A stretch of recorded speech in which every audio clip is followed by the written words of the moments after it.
የት እንዳስቀመጠችው እስካልነገረች ድረስ ከጉሮሯ ምንም አይነት ነገር እንዳይወርድ። አረ ምንም የሚሸጥ ሚስጥር የለኝም።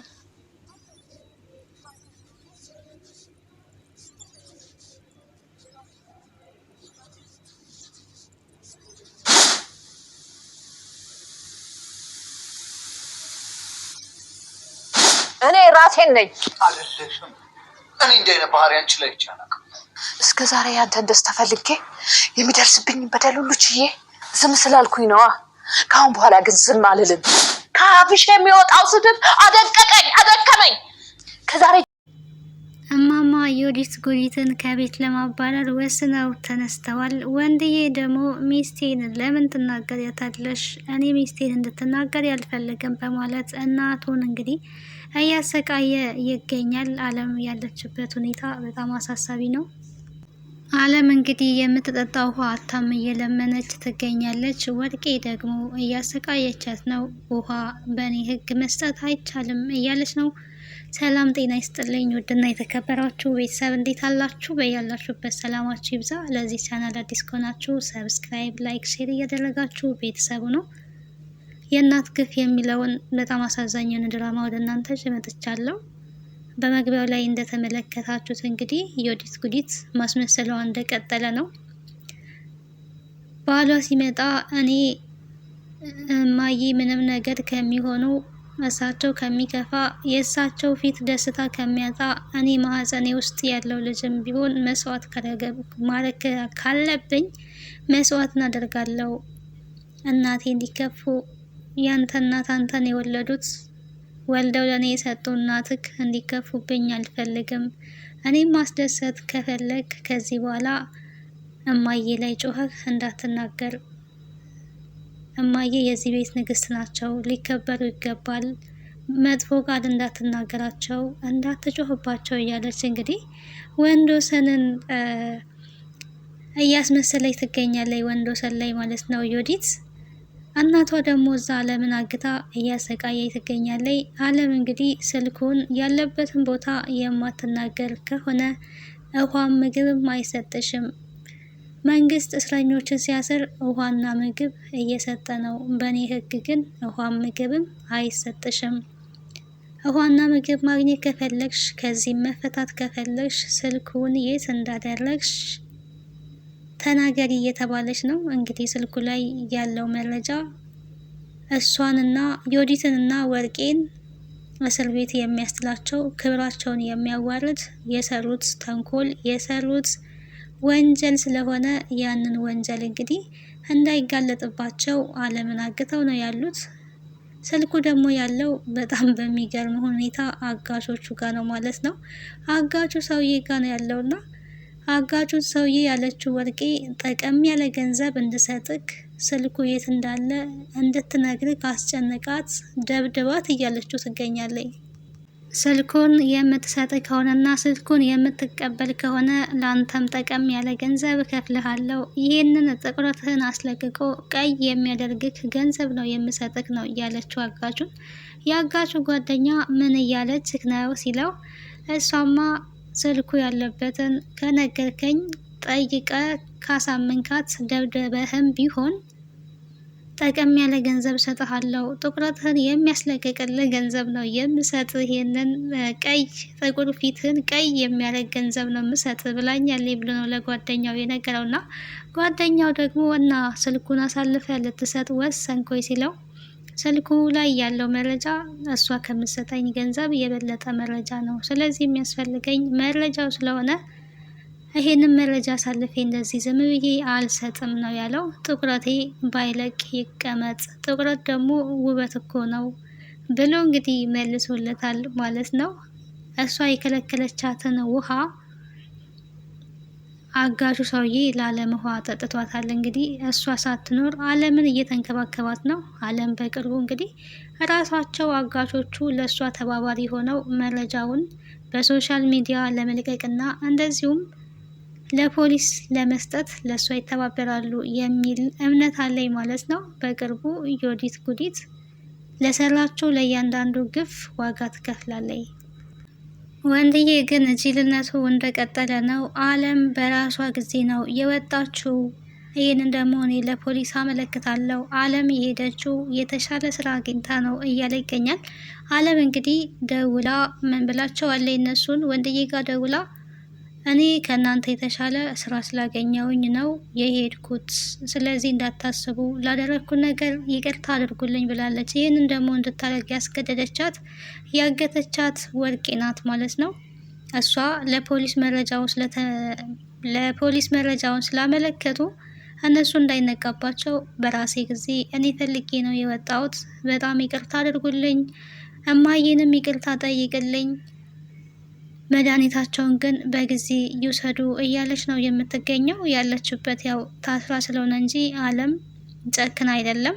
ወንዶሰን ይሄንን ሰምቶ እንግዲህ ያቺ ሰራተኛሽን ራሷ ናት ሄደችው፣ አልፈልግም ብላን ሄደችው። ስለዚህ በእሷ ምክንያት ሚስቴን እንድታሰቃይ፣ ሚስቴን እንድትናገሪያት አልፈልግም፣ ከሚስቴ ላይ ረፊ ነው እያለ ያለው። እሱ በሌለበት ግን ዮዲት አንቺ ሴትዮ እዚህ ሳሎን ደግሞ ለምን መጣሽ? እኔ ሮማንቲክ የሆነ ፊልም እያየው ነበረ። አንቺ ስትመጪ ግን ሮማንቲኩ ወደ ሆረር ተቀየረ። ለምን ከመኝታ ቤት መጣሽ? ኡፍ አሁንስ አርፌ የምቀመጠው የት ነው እያለች ስታማረር እንሰማታለን።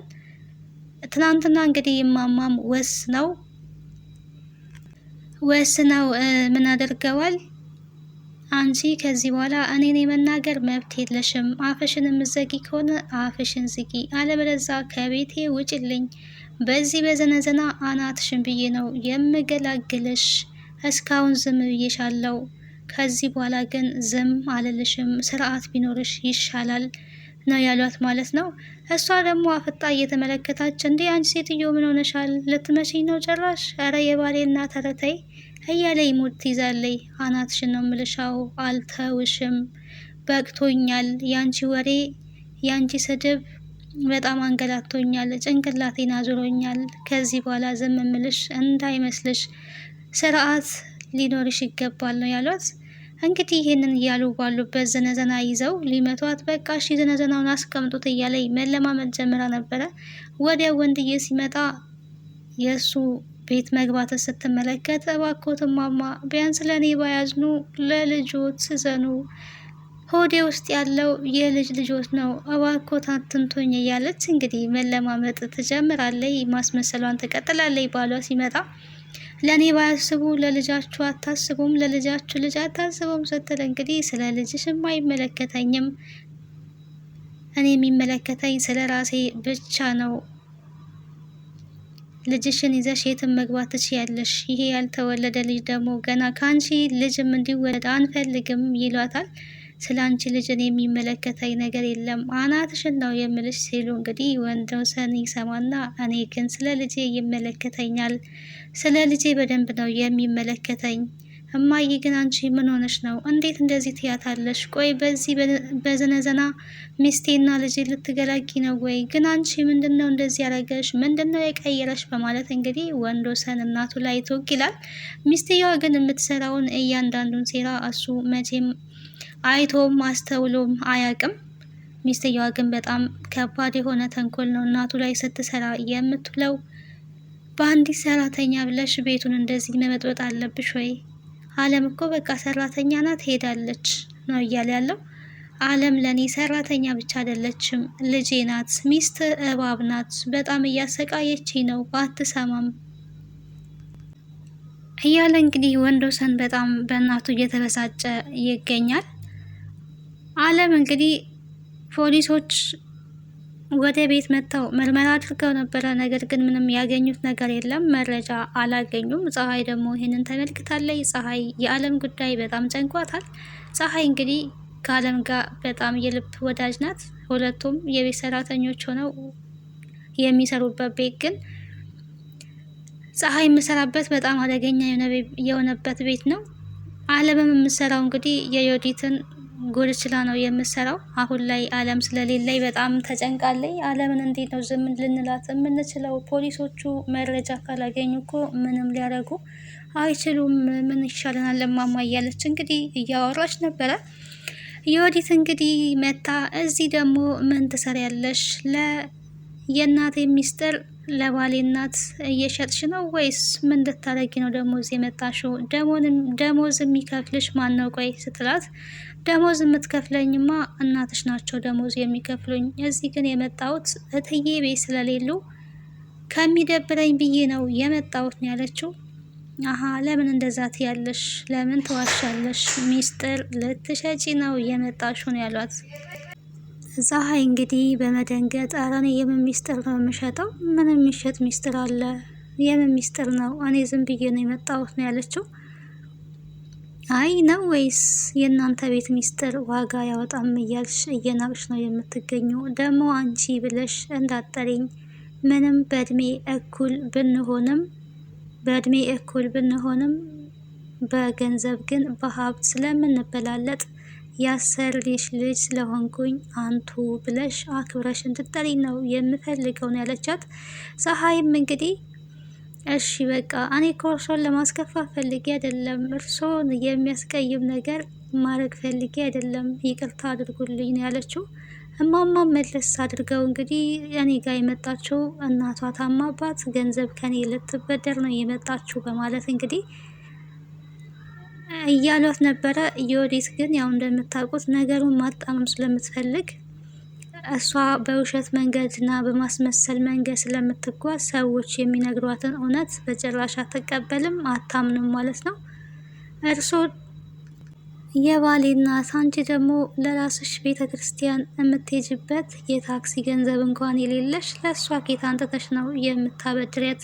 እናትሽ ከታመመች ገንዘብ ከምትፈልጊበት ፈልጊ፣ አለበለዛ ደግሞ መልካም የሞት መንገድ ይሁንላት ለእናትሽ ብላ ነው እንግዲህ ጥላቸው የሄደችው ማለት ነው። የዮዲት ጭካኔ እስከዚህ ድረስ ደርሷል። ማስመሰሏም ያው ወደር የለውም። መጨረሻዋ ግን ውድቀት እንደሚሆን ምንም ጥርጥር የለውም። ወንድዬ ግን በጣም በቃ ለእናቱ ክብር የሌለው ሁሌ ሚስቱ የምትለውን ብቻ የሚሰማ ሰው ነው ማለት ነው። ሁሌም በቃ የኔ ንግስት፣ የኔ ንጉስ እንደዛ እያለ እሷ በምታስመስለው እንግዲህ እናቱን እሱ በሌለበት እንደዛ ከፍ ዝቅ ታደርግና እሱ ሲመጣ ግን እናትህ ላይ ጮኸ አትናገር፣ እናትህን እንድትናገር አልፈልግም፣ እናትህን ስትናገራቸው እኔን ይከፋኛል፣ እኔ በቃ እሳቸው ፊታቸው ጠቁሮ ማየት አልፈልግም፣ ሁሌ እንዲስቁ ሁሌ ፈገግ እንዲሉ ነው የምፈልገው፣ ለእሳቸው ደስታ ብዬ ማህፀኔ ውስጥ ያለውን ልጅ መስዋዕት ማድረግ ካለብኝም መስዋዕት አደርጋለሁ፣ እሳቸው ብቻ ተደስተው ይኑሩ፣ አትናገራቸው የኔ ንጉስ፣ እሺ በለኝ እባክህ፣ እሳቸውን አታስከፋ፣ እሳቸው ምንም አላሉኝም እኮ፣ አሁን እኮ መታሻለው ስትልሽ ነበረ፣ ከነ ልጅሽ የራስሽ ጉዳይ ስትልሽ ነበር ሲላት እንግዲህ አይ እንደዛ አላሉም እኮ እሳቸው ምንም አላሉም እያለች ታስመስላለች። በጆሮዬ ሰምቻለሁ፣ አትደብቂላት፣ አትዋሺ ሲላት በቃ አላሉም ብዬሃለሁ አላሉም እያለች ታስመስላለች። ለእሳቸው ጥሩ እንደሆነች፣ እሳቸውን እንደምትወድ፣ ለእሳቸው እንደምታዝን እያስመሰለች እንግዲህ የወንድዬን አንጀት ትበላለች ማለት ነው። በማስመሰል ልቡን ገዝታዋለች። ሰው በፍቅር የሰውን ልብ ይገዛል። ዮዲት ደግሞ የወንድዬን ልብ ሁለ ነገሩን በማስመሰል ወጥመድ አጥምደዋለች ማለት ነው። አይኑ ከሚስቱ ውጪ ምንም ነገር አያይም። እሷ ከምታስመስልለት ወሬ ውጪ ዋጋ ከፍላ ያሳደገችውን እናቱን ለደቂቃ እንኳን ሊሰማት ፈቃደኛ አይደለም። እናቶች መከበር መወደድ አለባቸው። ሚስት እናትን ካላከበረች ምንድን ነው ችግሩ ብሎ ባል ማጣራት አለበት ብዬ አምናለሁ፣ እኔ እንደራሴ ማለት ነው። ምክንያቱም እናቱ ብዙ ዋጋ ከፍላን ያሳደገችው፣ ስለዚህ እናቱን በደንብ ያውቃታል። ዛሬ የመጣችው ሚስቱን ግን ከእናቱ ማስበለጥ አለበት ብዬ ያኔ አላስብም። ይሄ የኔ ሀሳብ ነው። እንደዚህ የምታደርጉ ወንድሞች ካላችሁ የምር አስቡበት። በቃ እናት ናት፣ መተኪያ የላትም ማለት ነው። ሚስት ብትሄድ ምናልባት ሌላ ሚስት ልትመጣ ትችላለች። እናት ግን አንድ ናት በዚህ ምድር ላይ እና ለእናቶች ክብር ይገባል ማለትን እወዳለሁ። ዮዲት ደግሞ ላደረገችው ነገር መጋለጡ አይቀርም፣ በቅርቡ ትጋለጣለች። ምክንያቱም ማስረጃ ሁሉ ተቀርጾ ነው ያለው። ያ ማስረጃ ደግሞ አጋዦቹ ጋር ነው ያለው። ያንን ስልክ አለም ያለበትን ካልተናገረች በቅርቡ ሁሉም ነገር ግልጽ ይሆናል። ያኔ ግን ወንድዬ ይጸጸታል ማለት ነው።